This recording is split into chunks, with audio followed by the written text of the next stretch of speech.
being Irish and Catholic, I don't handle anything of any real importance well, Gavin. So it's nothing's off limits for me. I'm okay to talk about it. So whatever you want to bring up, it's not off limits for me. No worries. Hey guys, how you doing? It's Mick Tully from World of Martial Arts Television, and not often we do this, but we're having a repeat prescription, pardon the pun here, with my dear friend Gavin Mulholland. And without sounding too flippant, anything life changing happen in that period, Gavin, that you'd like to share with us? Yeah. So back in July, I think it was, got diagnosed cancer. Quite a nasty version of cancer. So kind of everything changes in one hit. And it's interesting. It's been an interesting time, and I documented most of it. I committed to documenting most of it. Yeah, well, if you don't mind me stepping in here, it was really first of all inspiring to watch it. Just all unfold on social media, because you put it on and with the caveat that I'm not looking for sympathy, I'm not looking for anything, I'm not looking for anything from you guys, because I sent you a few messages like, I can only send you the prayers of a lapsed Catholic, mate. Not much more than that. Sending love and no more. And you said that's all I need. But it was really, really interesting the way that you did it, because from my perspective looking at it, it was like, this is a guy who's trying to make sense of it all, and instead of keeping it inside, is going to throw it out there into the ether, and not looking. I said you weren't looking for sympathy. And what I really was impressed with, mate, was there was no sugarcoating, and when it was bad, mate, I hope this doesn't demonetize us. It was, I won't swear. It was effing really bad. Some of the stuff that was what got me. And that's because it was. So I when I got diagnosed, and I likened it in one of those things, I likened it to drowning, and that's how it felt. And it felt immediately like, you're sailing across the top of the world, and you've got the same problems everyone else has. You got your heating, and you got to feed people, and etc. Make a living. And then all of a sudden, out of the blue, bang! You hit cold, deep water in the mid-ocean, and you go under, and you can't breathe. You don't know which way is up. And then just out of just your natural instinct, you surface. And what happens then when you break the surface is, actually, I'll dive for a minute, because there was one, I did this dive course in Australia, which was great. I did my dive course there, and I jumped off the boat, and I looked down, and all these fish, like hundreds of fish, were racing straight at me. And so, of course, I cacked myself. And what it was as I jumped in, the dive master had thrown loads of food on me, so all the fish were rushing straight at me. What this feels like, when I surfaced, everyone is throwing advice at you. Yeah. Everyone's throwing this, don't eat this, eat that, do this, do that. And they all mean well, but they're still on the boat. And that doesn't mean I don't appreciate it, but they're still on the boat. There's only one person in the water. And I realized then that, if I try and grab all of this, you're flailing around like a drowning man. The drowning is a really good analogy, and it's stuck. And so I consciously made a decision there, and then I'm letting all of that sink. It's all sinking to the bottom. I had a mantra: trust the gods, follow the science. I'm doing whatever the NHS tell me to do. And what that meant was, it simplified things, but I've Googled nothing. I've Googled nothing of this. If you sort of swim a bit, 100 yards that way, then change direction, you're going to end up back where you start. You can't get anywhere. And I thought, I don't know whether I'm swimming into deeper water or if I'm swimming for shore, but that's what I'm doing. I'm just doing it. That's my way, and that's where I'm going, because anything else doesn't make sense to me. Just go back a little bit, because we talked a little bit offline about this, and it was something that you said that you hadn't mentioned before, which really intrigued me, which was how your body knew before you knew, and then went to great lengths to stop you. Yeah, it did. From looking for help. So first off, I'll say the reason I went public was that, so I have said this before, but I say it again, it's because I was ashamed of it. And the reason I'm saying it again is because other people will feel the same. And I think particularly people like us. I was embarrassed by it, and I am still embarrassed. You know, I'm not through this. I'm not through this physically, or you know, I think it's taught me a lot, but I'm not a monk. You know, yeah, it's taught me a lot, but I was embarrassed by it, and it's not supposed to happen to people like us, which of course is ridiculous, because who's it supposed to happen to then? So I know it's nonsense, and I know it's random, which is why it's so frightening. That's why everyone's terrified of it, because it can take the strongest of us. But I was embarrassed by it, and because of that, I didn't want to talk about it. And that was the bit of insight that triggered me to say, okay, that means you're hiding from it. I can't hide from it and fight it. Those two things are incompatible. The only way I can fight it is to flush it out in the open, and the only way I could see of doing that was to go completely public, which is why I went public. So in hindsight, see, I don't have that sort of regret that I didn't do the bit that people do where I think there's something wrong and I don't go to the doctor because I don't want to know. I didn't do any of that. When I realized something wrong, I went. And 30 days from me stepping through to the doctor's surgery, I was diagnosed, and 30 days from that, they started treatment. All NHS, and that's pretty good. But in hindsight, I realized there's something else going on. So when I was 50, I had this big party, big thing. We played a big Irish do, got this pub, and a massive, right? So Charlie, my wife, said, I'm 60 this year. All right, I was 60 this year. And she said, right back in February, you know, what are we doing? Let's get it organised. And then right back then, and this didn't seem connected to anything. I said, no, I'm not feeling like it. I'm not feeling it. I don't want to do anything. And that isn't me at all. Because, you know, I've got the chance of a big party and I'm the centre of it. You know, I'm going to take that. Usually, yeah. Usually, yeah. And I said, no, I'm not feeling it. I'm not doing that. I don't want it. And then at summer camp that we have every June out in the woods, we have 4 or 5 days out there. I was kind of melancholy there. And I spoke to Dan Lewis, who I run the association with. And I looked around it and I was saying, I don't know if I'll be back here, Dan. And he's like, what are you talking about? I said, I don't know. But the really big one was the day we're leaving. I've gone around to check the fire. That's because, you know, we have a big piss up the night before we leave, after all the training's done. People are there till daylight, you know, they don't go, well, not me, but people start till midnight, up till daybreak, I mean. So I'm going to see if it's all tidied up, and it's all been tidied up. And a guy, Mike Thornton, was sitting around the sort of embers of the fire. And I went and sat with him, and he reminded me this other day that I don't really remember this, but I said to him as we're sitting there, I said to him, I've got a bad feeling, Mike. Something bad is coming for me. Wow. And he said, what do you mean? I said, I don't know. Something bad is coming for me. And this was 2 months before I was diagnosed. Right. So there's that. So in hindsight, my body knew before I did. But what was really the other thing, and this completely fascinated me. I did psychology and worked as psychologist of sorts for a long time.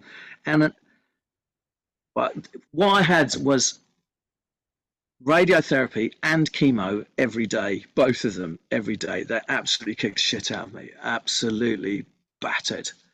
And it was like getting up and going to get the shit kicked out of you every day. But so the chemo was intravenous to start with, and then it shifted to these little pink pills.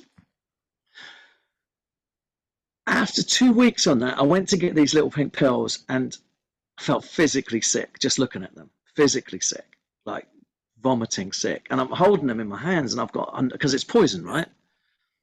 And I've got to take these, so I whack them down. But that was interesting in itself. But what the really, really interesting bit was, another 2 weeks on, I went to get those tablets, and I got a full adrenaline drop. Wow. Just at the side of them. And I was like, whoa, because I think I don't know how I would have got through this without my martial arts or this far, because one of the things the martial arts does to us is we can look at ourselves, right? We can look internally, and we can separate ourselves and watch ourselves from above in terms of a fight. And you know, you can look at yourself from the outside in, like this. So I know the other thing it does is, and with that and door work on it, I know what adrenaline drop is. So I know that it in itself isn't fear; it's your body's fear response. So when you wasn't afraid of these pills, and I was just like, whoa, because what's happened, right? It's my body. I'm taking poison. I'm poisoning myself, right? And my body said, don't do that. Don't take that stuff. That's horrible. That didn't work. So it tried to make me feel sick. It made me sick. That didn't work. So it tried to make me afraid. And that just blew my mind. It just blew my mind. And there was one other incident as well, and it's the phrase "scared stiff" that I've used since childhood. Well, it happened to me. Wow. Day 19, I was sat outside the hospital and I couldn't go in. I thought that I can't go on. I can't do this. I can't go in there. But I sat outside on a bench outside the hospital. But even when I got my head straight, which I did, it's like, okay, well, got to go. Got my head straight, went to go in, body wouldn't move. I could not physically stand up. My legs, my body would not pick me off the bench. It wouldn't move. And literally scared stiff, even when my head is straight. So I wasn't sitting there in terror. I had been, but I was like, okay, let's go. No. Yeah. So how did you get past the freeze point then, or the scared stiff point? It drained. It drained. I was like, because again, I put this down to my martial arts, that I'm able to sit outside it and think, well, what the fuck? Come on. Yeah. What are you doing? Let's go. And see it from a sort of external position, and eventually it drained, and I could get up and go in. And but it was a good 5 minutes. That 5 minutes beyond. I mean, I was there for more than 5 minutes, thinking I can't do this. But 5 minutes when I decided, yeah, let's go. It took 5 minutes just to get my body working to the point where it would stand. Was that the body's self-preservation, right, kicking in to stop you, or how much of that is that martial art mindset that we have? Because Gavin, we've been in this game that long, both of us, right? You know yourself. As we've got older, we've learned like some of the stuff that we were taught on day one. The Tai Sabaki. The just basically the footwork. Just don't be there. Miyagi karate. From Karate Kid 2, isn't it? It goes, if you're not there, you can't fight. And as you're saying that, I'm thinking, is that you? It was that your mindset going, just avoid it, or that's why you ignore the signs, or was it your body just going, no, mate, come on? I think it's the latter. I think it was my body saying no, and I think because I found all of that totally fascinating. The other thing that fascinated me was that your conscious mind having this control was really fascinating. So I absolutely think it was my body saying, don't go in there. Don't go in there. That's really bad. And it must be what addiction is, right? Take heroin, your body's saying, come on, that's what we want. We need some of that. Let's have some of that. Let's have some more of that. Put that in your body. That's great. Have some of that. I think that's what it is, just the opposite side of it. And I've been on morphine, and they did say there's a good chance of coming out of this addicted. But I absolutely think that was my body just saying no, and it took my conscious will to push over the edge there to move. And I think talk about the fight or flight, just real quick. The actual order should be freeze, flight, or fight. That's the order. Yeah. Freeze is the most common, right? It's the most common one for civilized people, and I use that word guardedly. Soft is another, probably a better one. But people that are unfamiliar with any level of violence will freeze. They won't even run away. The people they talk about running away, you won't run away. A, you can because you're fat and unfit and you're going nowhere. But B, it won't enter your head. You just freeze. Fight Gavin, is the last thing. Gavin, you're talking to a guy who spent the first 16 years of his life in that freeze position, mate. Yeah, it was. That's reason I was not fit, not first 16, but up until about 14 and a half, 15 years of age. And then obviously I was full of rage because I was like, so all I have to do is slap this guy once and he'll leave me the fuck alone. And I was like, oh, I wish somebody had just told me that. Why have I spent all these years in abject terror? And then I realised action. Well, that's I think the thing that gets you out of that terror, and this is why I maintain that our children should be fighting each other. I've been to school. I think we talked about this last time and told the school that I think my child should be fighting. Is that the realization that getting punched in the face doesn't hurt, or even getting beaten up doesn't hurt, is liberating beyond expression. That's the stuff that leaves you alone, because people are scared of getting hit. And also, if they don't get hit, the first time you do get hit outside, you haven't got a benchmark. You don't know if you're hurt or not. How do you know? How would you know if I've hurt you or not? You've never been hit before. You're exactly right. because the minute you get, I say it to kids all the time, the minute that you get hit in the head and realize that you won't die, it's liberating. It is interesting. It's one of the things Goju is quite good at. And I know a lot of people like the sort of pace of BJJ now stuff. You know, they like that little slap and a fist bump, and all that's to de-escalate. All of that's to say we're just having we're having a laugh, don't worry about it. And that's the ethos of BJJ, whereas we're completely different, because it's like, and to Goju, hard. The Ju in Goju, of course, is the same Ju as in Jiu-Jitsu. It's the soft bit. Go means hard. That's first. So one of the things we get out of the way very quickly, which does lose a lot of students, I admit, but they get hit, they get whacked, and that's right from the start. And the point there, right from Kyoshi Kim, is saying, if they get hit outside, I want them to even if they've never had a fight. Now, I never knew anyone that didn't have a fight growing up. I didn't know that was possible, but now they arrive there, and they've got to be thinking, what was that? I get worse than that 3 times a week in the dojo. What was that? And because they've got a benchmark against it, and then they're not scared of that. And that in our philosophy of Goju happens before any levels of skill. Just to get back to what you've been going through recently, as I said, I don't even want to say it. You know, that's how scary cancer is, because it literally is the conversation killer. Because the minute you say it, and it's so like, you know yourself now, no one ever speaks about it until they've got someone close to them that's had it. And then it's like this massive secret. You go, so wait a minute, is this like on the underbelly of life? That it's like the elephant in the room. Yeah, so, which is the other reason I documented how I was feeling and what was happening to me. Mate, some of the stuff you put down was like there's talk about bearing your soul. And then, you know, like I said, the great thing about it is you came up with some stuff, which I won't lie, I had to chuckle to myself, you know, especially when you were going into the hospital. It was like, how do I explain to a guy that if he doesn't get me to the hospital in less than 2 minutes, I'm going to shit myself all over his taxi? So, of course, that I couldn't help but laugh. But there was funny stuff in there, you know. There was genuine. I never wrote anything thinking this. I'm going to make this sound funny. I only put stuff in there that made me laugh. Like the last, the ones recently where I went in to come checked up, because one of the horrors was from my upper thighs to belly button was just they say the it'll be like the worst sunburn. So that all split, ripped. That was red raw. From the inside was like I had actually been flayed. All the lining of your bowel all the way through was gone. It was just raw. So anytime you went to the toilet was just screaming agony, and you have to go like 6, 7, 8, 10 times a day, knowing it's coming and I'm not, when I say screaming agony, I mean, if Charlie and the kids were not in the house, I'm screaming at the top of my voice, screaming. If they're in the house, I'm weeping. Well, I'm not talking about curled up in the shower tray, sobbing in agony. And so they've gone to see that keeps going. After they stopped doing the radiotherapy, it keeps working on your body, splitting these. So any clothes I had on would stick to these wounds, which are open wounds, which meant in the morning I had 10 seconds before I still got 10 seconds before I think got cancer. But I'd have to get hold of my shorts and rip them off where they'd stuck to the wounds overnight. And so you either do that slowly or you rip it off.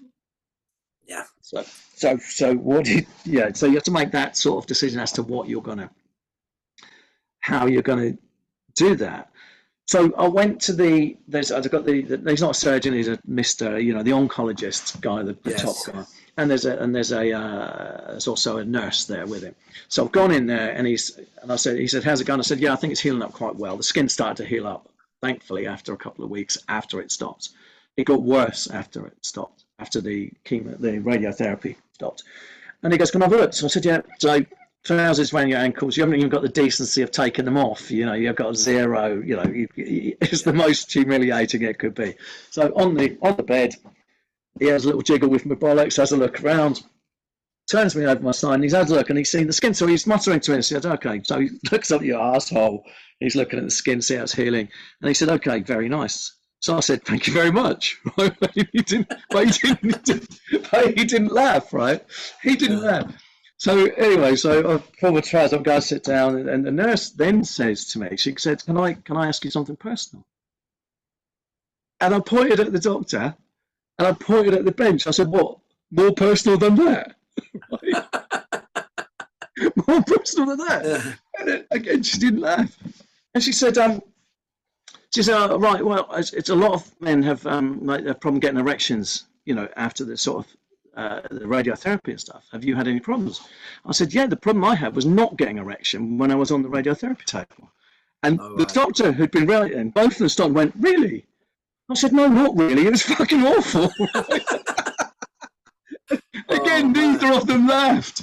Neither of them laughed, which just makes me worse. So there was funny stuff all the way through it. You know, that's the problem. I was not getting erection, really. No, not fucking really. It was fucking awful. I got more important things to worry about than getting a hard on right now. Yeah. And but there was always funny stuff in it. And I think, you know, I'm Irish. Funerals are just, you know, the tears would be tripping you in funerals. You're just laughing. It's so embarrassing. But, you know, you find, and also I think, again, I'd like this down to martial arts, you find that humour, that dark humour in hardship. You know, when things are tough, you laugh about them or you don't get through. And I think that's one of the things that helped me through this, was seeing the funny side. And like I said, nothing I wrote that was funny. It was all stuff that had made me laugh. Cancer's such a strange thing, because it literally, everything, it is truly a cancer, because it fucks everything up. Right? You know, your work life, your family life, because nobody's unaffected by this. Can you just tell me a little bit about that? So I was aware from the start that this affects a lot more people than me. A lot more people. The shockwaves radiating out from this have been immense. And I know it's affected a lot of people, not just my family, not just this, just wide. And the support I've got is a reflection of that. And that was funny, with the bit about that it keeps going. So I was, after the radiation stops, for another couple of weeks, it keeps burning away inside you.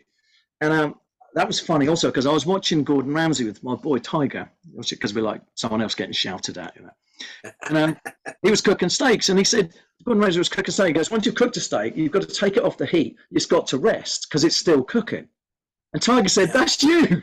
That's you. You're resting. And it was exactly that. I'm still cooking. Right. How much, first of all, did your martial arts help you? And secondly, how much is this, because this is like a proper brush with death. You know, it's not even a brush. He's got you in a, he's hit you with a gag. He's got you in a head. Right here. He's right here. Oh, he's jumping. He'll jump on your back and get you. So, like, without waxing too lyrically, you know, the existentialism of it all.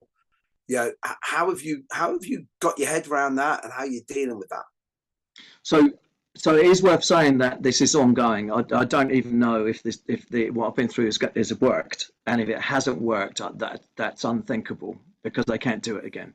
You know, they cannot do it again. My body won't stand it. It would just break down. So that's unthinkable. So it's worth saying I'm still right in the middle of this. I'm through the phase of treatment, but I'm right in it. I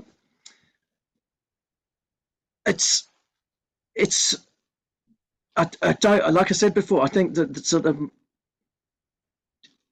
one of the things that shocked me was how much, and I hadn't realized, my own view of self was built on my own level of physicality, which is martial arts. I didn't realize, because that's the thing. First thing it rips away is who you are, right? This is, you know, who am I? If I can't do this, who am I? What am I? I left everything to do this. And it wasn't just sort of teaching karate that I'm talking about. I'm talking about that, you know, if someone needs help, if someone needs their car pushing, if some kids are getting bullied, and I'm there, I'm going. That's me. I'm the one to go and sort that out. If the tube, you know, if there's an incident on the tube and we've got to get out by going through the tunnels, I've got a torch. That's me. I'm going to be the one taking people out of that. I'm the one that's going to be bandage someone up. You know, I see that as black belts and martial arts. I see that as our responsibility. Yeah, I see that as it. You know, I think one of the things as martial arts you've got to realize is the police are not coming, but nor is the ambulance, and nor is the fire brigade. So you have to, you know, do your first aid, know where the fire escapes are, have a ladder under your bed. All that's to me is part and parcel of the same thing. So I hadn't quite realized how strongly that's how I saw myself until it was gone, and then what am I? And I said the other day, you know, it's probably a really bad for yourself because it's going to go anywhere, right? You get older. So it's probably bad for yourself. So there was that. Then in terms of how it helped me, I think it's almost, for me, I've always been a very practical martial artist, and I've always thought, I've written stuff about karate is just fighting, everything else is bullshit, which I don't agree anymore. I wrote that as a second Dan, and I think that's how second Dan should think. I think for them it should all be about fighting. But it's almost like it's all been leading up to this. It's all been, because what it teaches you to do is to look inside. Is to look at is to isolate body now and see how it all works and what you're doing. And it's a three-pronged attack that really, really wiped me out. There was the pain. And I thought I knew pain before, and I didn't. And I really thought I knew pain. There was the exhaustion, and there's the sickness. So those three things, sickness, pain, and nausea, pain, and exhaustion, it really was like fighting an entity. Because one of the good things that the martial arts have allowed, I can isolate the pain. I can isolate that, and again, step away from what that feels like into just thinging it. So it makes sense. You know, what is this? It's just a thing. I don't, you know, it's not going to stop me. But it really felt like every time I did that, the others would ramp up.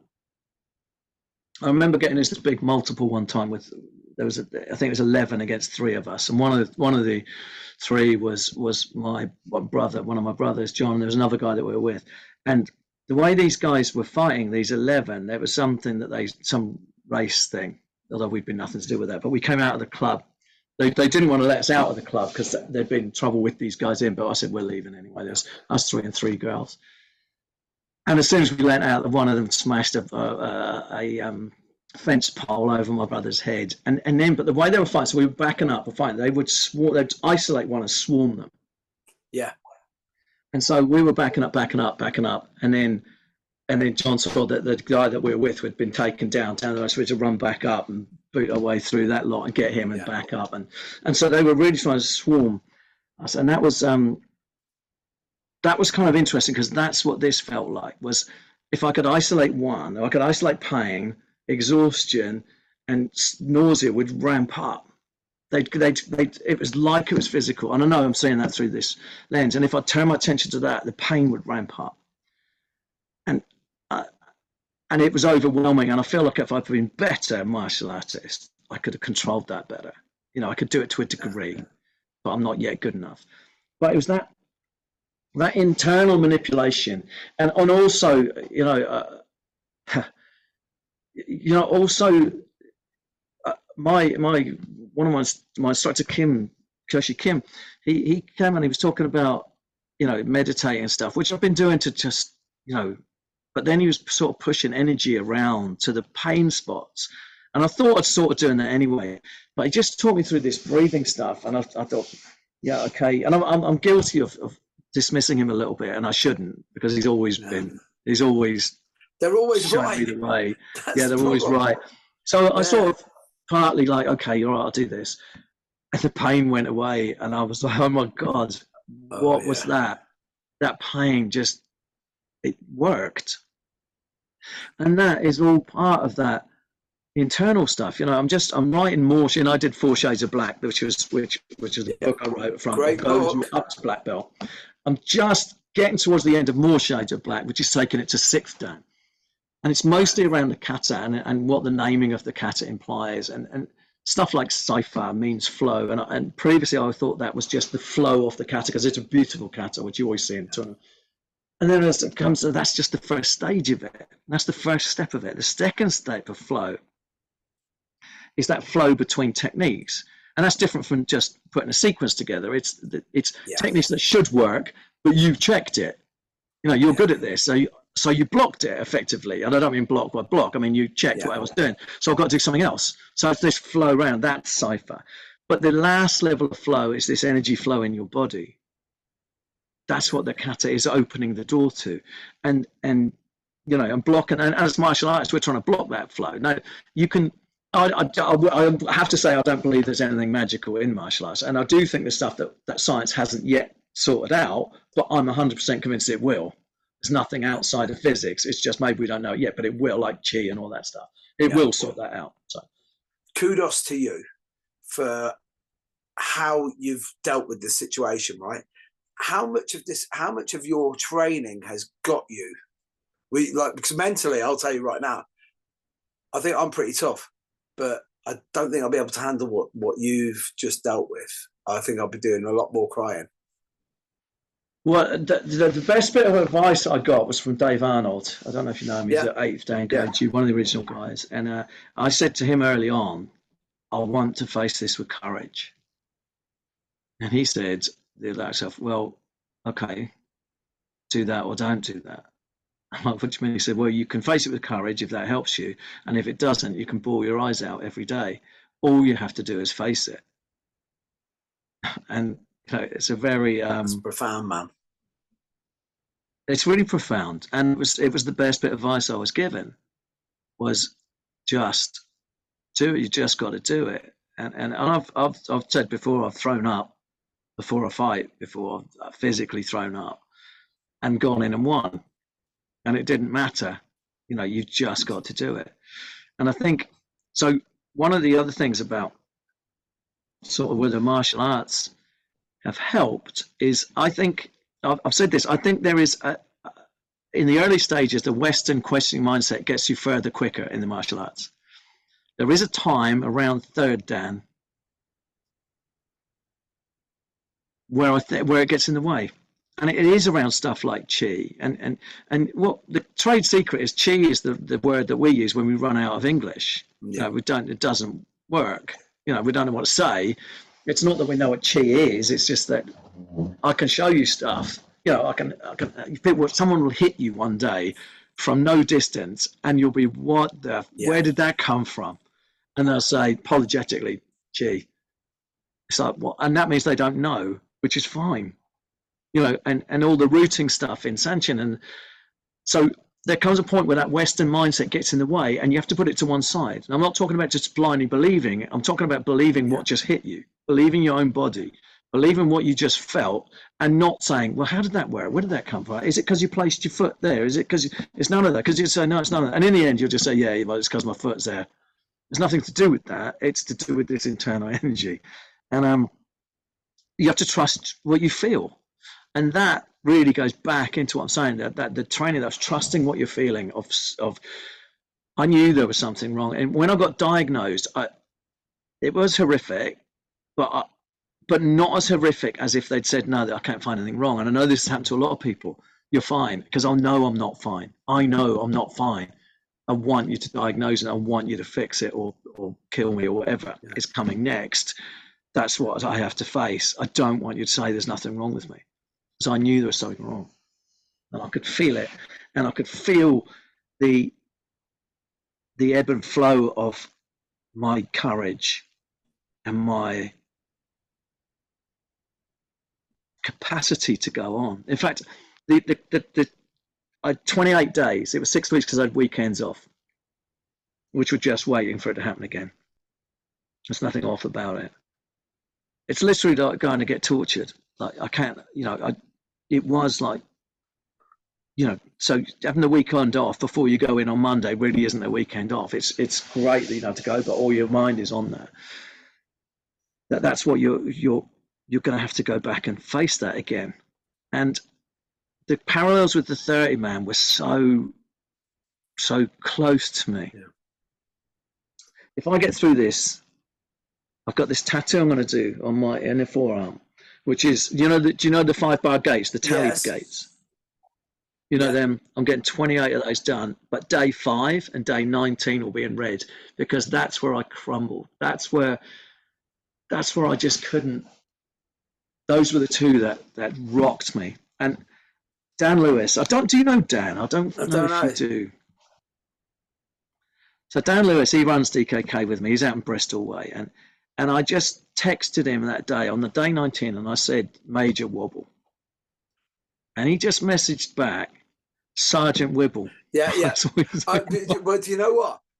When we spoke earlier, when you said it. I said day 18 or 19 because that was the day, and it sounds really bad from my perspective because up until that point I was like, oh fuck, and then that was the first time that you actually, and you, because it was because you put it up on Facebook, because you put right. it up, yeah, you put it up on Facebook, and I was I don't know what I put up and what I didn't. Yeah, no, but you did. You put it up on Facebook, and it was really good because it was that moment where it was like, he'll get through this, because it was like, if you'd have gone back, he came back, made you wobble, and you were fucking then it'd be like, oh no, I don't know, not right. But like you just went, yeah, and I had smiled to myself. I can't remember exactly what you did, but it was like, if you don't mind me saying, very interesting that you're saying about the tally gates, because when you're talking about that, the first thing that comes to mind is guy in solitary confinement, just marking off the days, getting the calendar going. That's exactly where you're at. Exactly really? Where you're at. And day 5 was interesting because in the 30-man, they have to declare at winter camp the year before they're going to do it, and then around January, when they come in unworn, unknown to them, there's 5 black belts waiting to fight them, and they kick shit out of them. Right? And it's designed to terrify them. It's because at that point they think they're doing all right. They think they're training hard. They think they're on track, and they're not. So the 5-man that they do unofficially in January, they are always battered to fight because they're just not ready. And it's designed to terrify them into training properly for the rest to get to June. Yeah. And so it was or at least the similarities, it was day 5. And what happened on day 5 for me is I looked up. I am genuinely, people say to me, what are you doing for Christmas? And I genuinely say, I'm not looking that far. I'm looking to tomorrow. And I'm not lying. I'm just looking at tomorrow and getting through tomorrow. Even now, I've got to get through tomorrow. And there was times when it wasn't even tomorrow. It was hour by hour by hour. And one of the horrible things about, I made a lot of horrible things. And I think Charlie, my wife and kids suffered from this, definitely. And other people, is that you are in solitary. Like I said before, everyone else is still on the boat. It doesn't matter how, and don't get me wrong, I appreciate every single message of solidarity, every prayer, and it's a source of genuine pride to me that people are praying for me in churches, in mosques, in synagogues. Genuinely, people have buried blades in the stone circles for me. There's been witchcraft done, and people who believe in nothing still saying something. That is a real source of pride to me, that those people are doing that for me. And people would say to me, I don't know what you believe. And I'd say, it doesn't matter what I believe. Thank you. If you're praying for me, that's got to be good, right? That energy, And I've had stuff, people sent me crystals and sent me stuff. And I'm not particularly, believing of that. Someone sent me this, some runes put together, which I'm much more close to. But the power is in the thought, right? The power is in the fact that somebody's sent this to me. Somebody took the time to think about me, and they've done something. That's the power, right? And so it affects this sort of isolation is real. Even in the cancer ward, nobody else there was doing both chemo and radiation every day. Nobody seemed to have that. They did, if they're doing both, they seem to do chemo every 30 days. Why am I doing it every day? Why am I crawling in here in this state? And so that isolation is true, and you are just ticking those days off. You are just ticking those days off because nothing else. I can't work still. I'm not at work, and Goran set up a FundMe page for which was embarrassing to me at first. But what that's done, and people were generous beyond anything that I could imagine, and definitely beyond anything I deserved. Was it allowed me to not worry about work for a while, to put that aside, not worry about that, to get taxis into the hospital when I needed them, and taxis back, and that was all down to you guys and everyone that put any level of money in there. And that was amazing. And it's just, again, it's because it does affect so many more people than me, and you talked about the warrior. I hate that phrase. I hate people who call heroes. I hate the warrior phrase. I'm not a warrior, not a hero. And I objected initially to saying it's a battle, and I said it's not a battle, but I was wrong. It is. It's just not quite the one I expected. But it's absolutely a battle, and in your mindset. So I don't even remember, Mick. I'm sure, actually, I do know if you remember. Of course, you remember. My brother died a couple of years ago. Yeah. My plan has always been, when I got to 60, to bail out of sort of commercial work, focus just on karate and music, and get a part-time job in a garden centre or B&Q and something like that. But when my brother died a couple of years ago, I just bailed out there. I just bailed out of all that and did pretty much end up where I. But unfortunately, at that point, then COVID hit, and music disappeared, and karate went online. It didn't work very well. But that was my kind of thinking, and my plan was just to bail out of everything and do that. So that's happened a couple of years before I intended it to. I found myself thinking, if this had happened 2 years ago, I was completely covered. I had healthcare at work, and good healthcare, bupa, good salary, I had money, and healthcare. And I found myself thinking, God, if that happened 2 years ago, I'd be fully covered. And then I thought, what are you doing? Are you saying that you want this to happen 2 years ago? And of course you don't.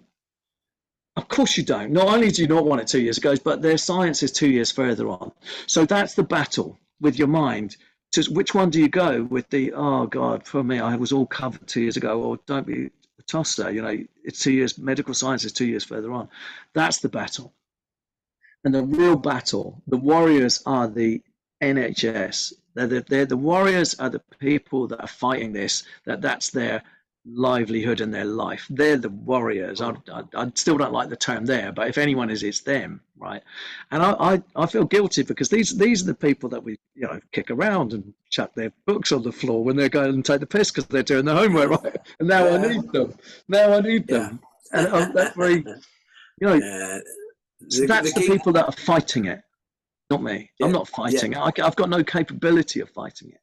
My physicality and my martial mindset, I believe 100% can get me through the treatment and has allowed me to deal with treatment. Unfortunately, it will not make a difference to the outcome. That's not under my control, and I don't know where that's going yet. I've always looked to you as an example to follow, and then to see you going through this. You know what it's like. That's the one. When you see friends of yours going through stuff, it sounds really bad. No one ever admits this, but they go, shit, that could be me. And that doesn't take away from any sympathy I have for you, but it's that whole self-preservation. It's been interesting to me, Mick. You've been quite apologetic in this interview a couple of times. I don't remember in the first interview ever saying, I don't mind, is it okay? I apologise. And that's interesting to me. It's the way it affects people. It is a taboo subject, and I've said you can talk about anything, and also the other thing that's happened is people they've said to me, they've got some serious health issues themselves, and they're like, it's nothing compared to what they're embarrassed about their own, but everyone's suffering is real, right? I said I didn't know pain, and I believe that now, but at the time I thought I did. Everyone's suffering is still genuine. It's still right. It doesn't have to be compared to something else. And that's what people do with it. And the other thing I'll say about the physicality stuff is people, and I said this originally as a sort of joke, and then I ended up believing it. And then people say to me, oh, you don't look 60. You don't look 60. You look really good. And then I said, no, this is how you're supposed to look. And now I believe this. It's like, no, this is how you're supposed to look. And I know this is not the time because I'm so, to say it, but no, this is what you're supposed to look. It's just that everyone else looks so shit because they've done nothing since they left school. Exactly that. So just that helps, right? And the other thing I'm aware about is, and I was aware of this when Mike died, you don't measure a life in its length, it's in the quality. What have you done with it? Exactly. And the other thing that this has taught me, that I've been taught because of this, is my definition of a martial artist has changed slightly, and I have to hold myself to a higher standard on the other side of this. And it's people like Georgie Andrews, like Dave, like Tony Christian, and even sort of just this definition. They are absolutely hard as nails, but with a heart of gold and a generous spirit. And I got to work harder on the last two. I'm good with people close to me.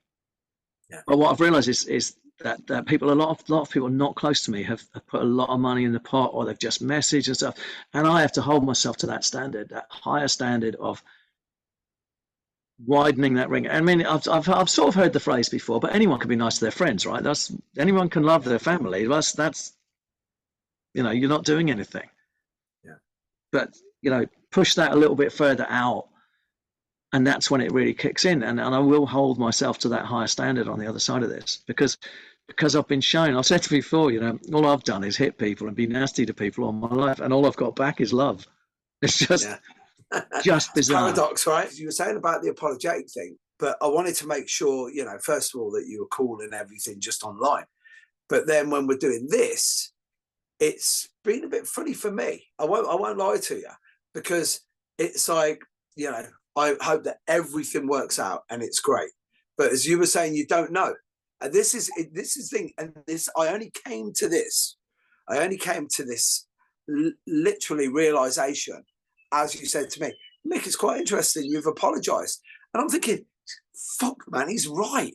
This Zoom is magic, man. He knows, yeah. And then I'm thinking, but why am I apologizing? And it's like this going, because I don't want to be a dick the last time I ever speak to this I'll tell you why you're apologizing is that you're still on the boat and you know it. Exactly, I know it. And not only that, it's like I'm looking there going, shit, man, that guy's in there, he's treading water at the moment. And there's nothing you can do other than what you've done. And I can't jump in either. No. Because I jump in, what am I going to do? I'm going to help you. You can. I'll just end up like Kate Winslet on that fucking door. And do you know what? Titanic. Yeah. Do you know what? One of the things that I really appreciate is because, especially the English, they really don't know what to say in any situation, and so. I think you alluded to it. What can you say to me? What can you say? Especially that first conversation, there's nothing to say. So I've really appreciated the people that have upped and said something, knowing that there's nothing to say. I've really appreciated that. They've said anything at all because I know how awkward it is. Just anything, just saying anything. And the other one that I've really appreciated is I get told, I said from the start, I don't want to hear your story about your friend with cancer. I don't want to hear it. I don't want your advice. I don't want any of those things. No disrespect, don't want it. And I get told every day how to cure cancer. Every day I still get messages. Wow. And the people that have really impressed me are the people that I know think eating a guava halve or a mung bean is going to cure me. I know that's what they believe. And it takes a massive act of will to not say it to me. And I've sat in their presence and they haven't said it. I know Charlie's got to them and threatened them, but to not say it. And it's the same with the Jehovah's Witness. People say, "Oh, they're really pissing me off. They come around the door." They believe that you're going to burn in hell if they don't warn you. Yeah. It doesn't matter what you believe. That's what they believe. So if you believe that, would you say nothing? You couldn't, right? You've got to go around, not feel so annoy them, right? You've got to, because they're going to burn. If you don't, that's their mindset. And so the people that believe that cancer can be cured if I do some level of nonsense and not say it, I've been grateful for that. You know what? If you want to know the truth, man, this is by the way, me being a bit of a chicken, because it's when you interview people, it's dead easy to wrap it all up at the end of it is really, really easy, because it's just so what's happening?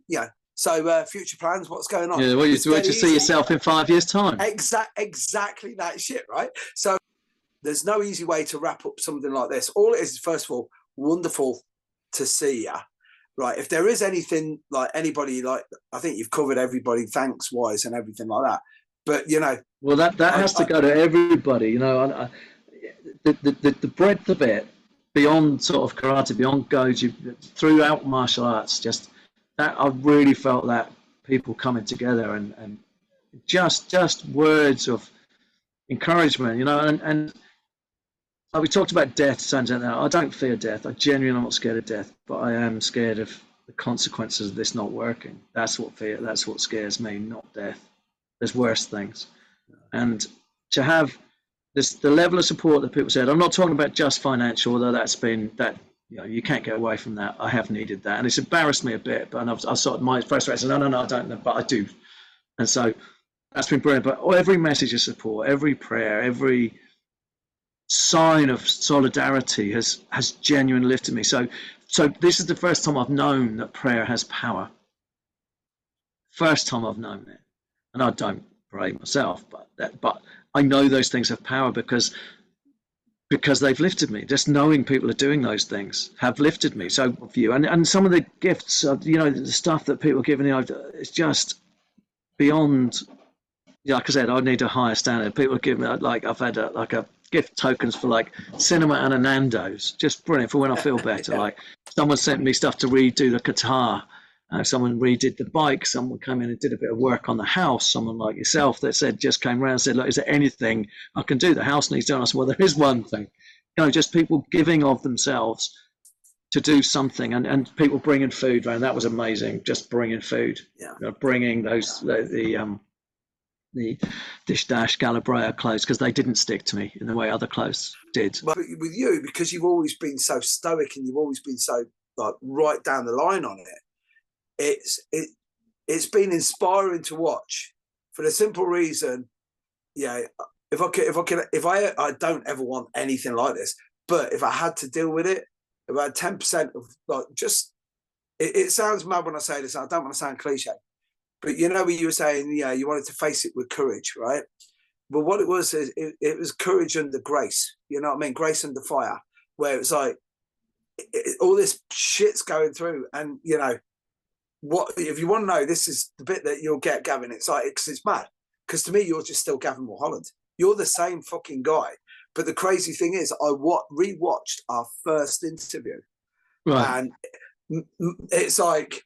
That was, and again, this is mad. If you ever get a chance to go back and have a look at it, with the laissez-faire attitude that we both had, you know, where it's like, yeah, but we're fucking invincible, mate. Yeah, you look a mess, mate. Yeah, all 60-year-olds should look like this. You know, all of that. And you look at it, you go, fucking hell, man. The rug can be pulled out at any time. Right. And you just don't know. Absolutely, and that's that. Well, that's the other quite a martial thing, isn't it? Because you're not winning. You don't win a fight until it's won. If it's on the street or in the mats or thing, it's not won till it's won. You know, you can be winning and then it's pulled out from under you. Done. You're choked. You know, it's gone. And so the last thing I'd like to say is really that I was looking forward to 2022. 22 is my lucky number. And again, mindset, I was thinking, but then maybe it is. Maybe this has been my lucky year because maybe, I don't know yet, this is the year that I survived this. And what I've seen of people, what I've seen of myself, the sort of love and kindness I've seen, as I said this before, I can handle violent people, and it must be something wrong with me because I'm really bad with kindness. But I've never seen kindness and compassion as part of martial arts before, and now I do.